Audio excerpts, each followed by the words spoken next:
Tegnap posztoltam a sztorimban, hogy hogyan kerül vajon egy kettlebell a lépcsőre. Ráadásul nem is az én súlykategóriám, mert 12 kg, és ez a jelenlegi edzettségi szintemben egy kicsit erős lenne, hogyha ezt próbálnám meg normálisan edzésre használni. Viszont akkor hogy kerül ide? Van egy technika, úgy hívják, hogy Pomodoro technika. A Pomodoro paradicsomot jelent magyarul, egyébként egy olasz szó. Ezt a technikát egy olasz fejlesztő és üzletember találta ki az 1980-as években, és ennek az úriembernek a neve Francesco Cirillo volt. Ezt a technológiát tulajdonképpen egy időmenedzsmentre és egy hatékonyságmenedzsmentre találta ki, és ezzel akart javulást elérni a saját életében. Hogy jön ez ide? Nekünk mindez az alvásod és a well-beinghez, ezt majd a módszer ismertetése után elmondom. Hogy néz ki ez a Pomodoro technika? Az a lényeges benne, hogy 25 perces munka, illetve koncentrációs időtávokat mindig 5 perc pihenés követ. 5 lépésből áll ez a technika. Az első feladat kiválasztása. Választ ki azt a feladatot, amiben az elkövetkező 25 percben vagy a nap során foglalkozni szeretnél.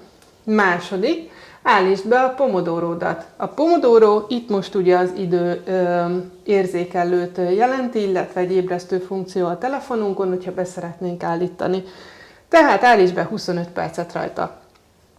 Harmadik pont, kezdj el dolgozni az adott feladaton 25 percig. Ilyenkor nagyon fontos, hogy nem multitaskingolsz, hanem egy feladatra figyelsz.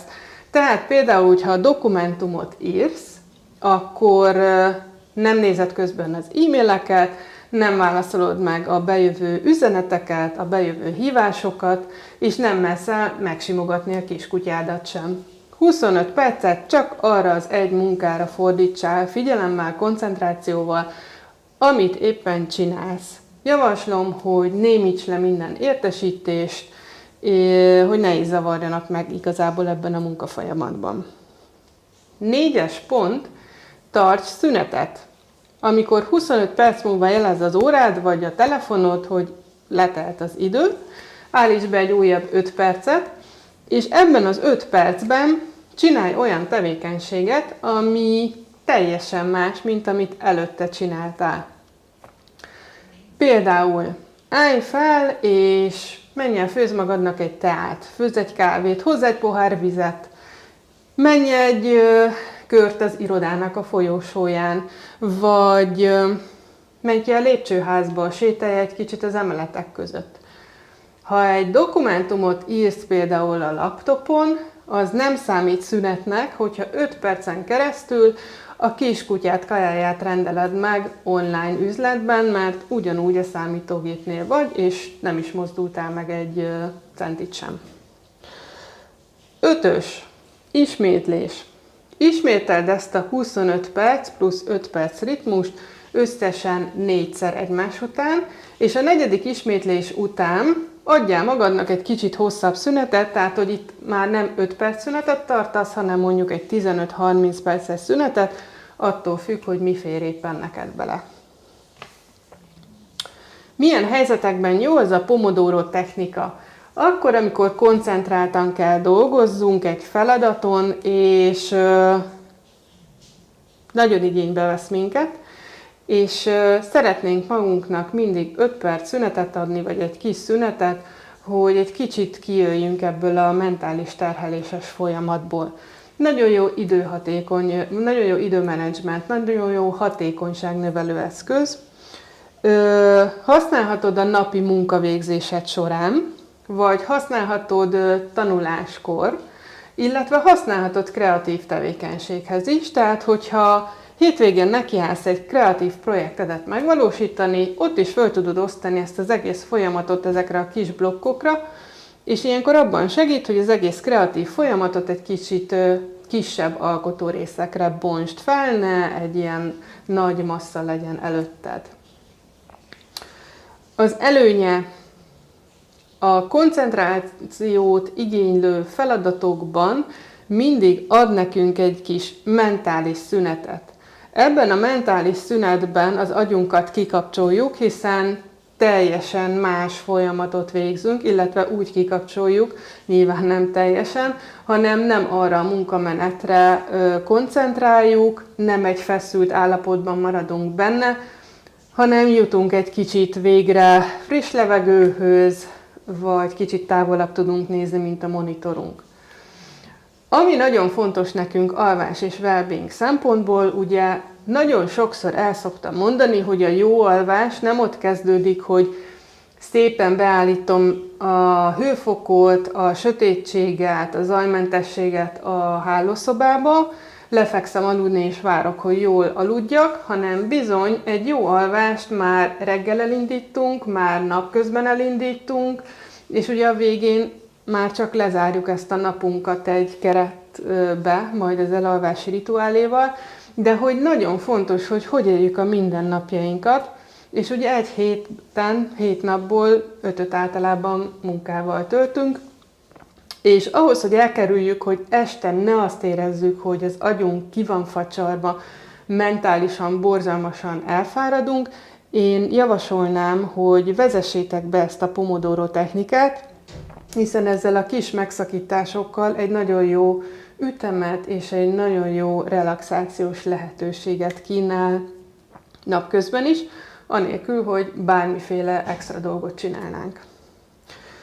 Mikor nem jó ez a technika? Nyilván vannak olyan munkafolyamatok, amiben ezt a 25 perc, 5 perc blokkot nem tudjuk alkalmazni. Például egy meeting közepén nem állhatunk föl, hogy 1 órás meeting közepén, hogy nekem már pedig most szünetet kell tartani, és ki kell menjek 5 percre. Nyilván egy orvos sem teheti meg, hogy 25 perc után azt mondja, hogy nekem most szünetre van szükségem. Ilyenkor próbáljátok meg arra figyelni, hogyha az adott munka feladatotok ezt nem teszi lehetővé, hogy mégis kialakítsatok egy ilyen időszakos blokkokat, tehát hogyha meetingetek van, 1 órás meeting, utána kezdődik a következő meeting, legyen 5 perc szünetetek közben, ez az 5 perc alatt nem dől össze a világ, viszont magatoknak nagyon jót tesztek, nem csak magatoknak, a munkátoknak is, mert sokkal hatékonyabban fogtok dolgozni, és nem is fogtok nyilván elfáradni annyira a nap végén. Illetve másik hátránya lehet, hogy kezdetben esetleg úgy érzed, hogy ez engem most frusztrál, hogy 25 percenként meg kell álljak. Ez szerintem szokás kérdése, tehát hogyha elkezded ezt bevezetni, hozzászoksz egyszerűen, és igényelni is fogja az agyad, illetve a szervezeted ezeket a kis apró szüneteket. Meg tudod ezt csinálni, hogy ezt a 25 percet idővel feljebb tolod, viszont én azt javaslom, hogy 40-45 percnél tovább ne toljátok, hiszen a koncentrációs képességünknek van határa, bármennyire is szuperwomanek és szupermenek vagyunk, nem tudjuk 2 órás blokkokra kitolni az egészet, úgyhogy javaslom, hogy 40-45 percet mindig tartsatok maximumként, és utána a szünet. Ennyit szerettem volna nektek elmondani a Pomodoro technikáról, illetve most már elárulom, hogy mit keres a kettlebell végül is a lépcsőn. Nálunk igazából 4 napja szakad az eső, nagyon rossz idő van, hideg van, szél van, senkinek nincs kedve nagyon kimenni, és hogy mégis megtörjem ezt az egész napos munkát, vagy tanulást, én azt vezettem be, hogy ezekben az 5 perces szünetekben, néha, nem mindig, fogom egyszerűen a kettlebellt, és 10-szer felcipelem az emeletre, és lejövök vele. Néhány perc kellemes kis mozgás, nem az a lassú mozgás, nem az a nagyon megerőltető mozgás, viszont 12 kilónak azért már elég jó kis súlya van, úgyhogy extra súlyos edzésnek is minősül, és tettem valamit azért, hogy kicsit kiszakadjak ebből az erős koncentrációból. Úgyhogy hajrá, állítsátok be a kis pomodorótokat 25 percre, 5 perc szünet, vegyétek komolyan magatok miatt, a jól létetekért, a jó alvásatokért és a jó munkavégzésetekért is. Hálásak lesztek érte.